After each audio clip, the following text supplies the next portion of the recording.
तो लड़की है। वीक पॉइंट ना, लड़की हूं लेकिन कब और कहां मारना है जानती हूं। तुम 4, मेरा मतलब 3.5, और मैं अकेली। Class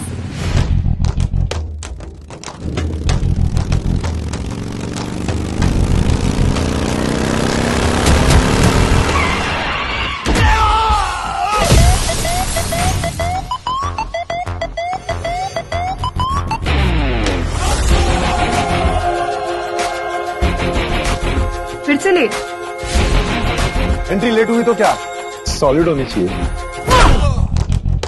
punchline before punches. हाँ,